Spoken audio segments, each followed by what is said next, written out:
One of my seminary professors once asked, "What is the value of a 40-day resurrection?" He was referring to the story in the first chapter of the book of Acts about Jesus ascending to heaven after 40 days. But my professor saw that the story doesn't work.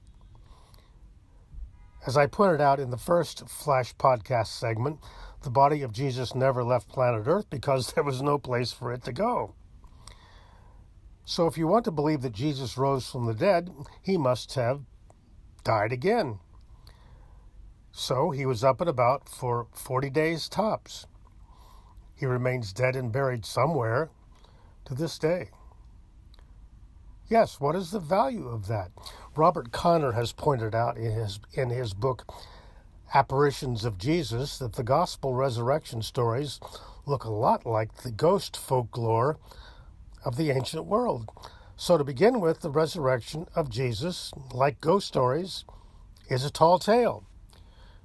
We don't have to argue that resurrection fails because of science. It fails because it's been part of religious folklore forever.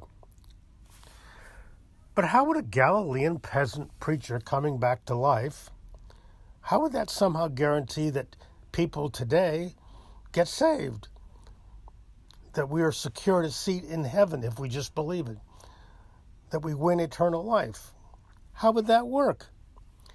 Isn't that just another tall tale? So many religions, well before Christianity, made the same promise. Somehow, somewhere, the theologians came up with that. In the Christian context, the Apostle Paul gets a lot of credit for this belief, or rather, he has to take the blame.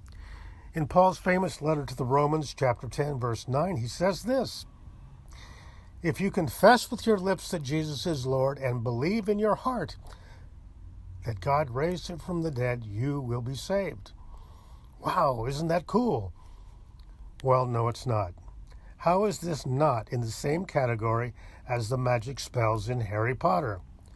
Confess with your lips, believe in your heart that God raised Jesus from the dead.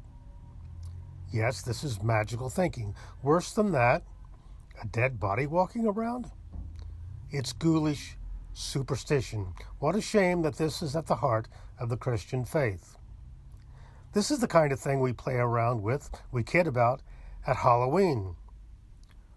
Why not call the Easter faith the Halloween faith instead?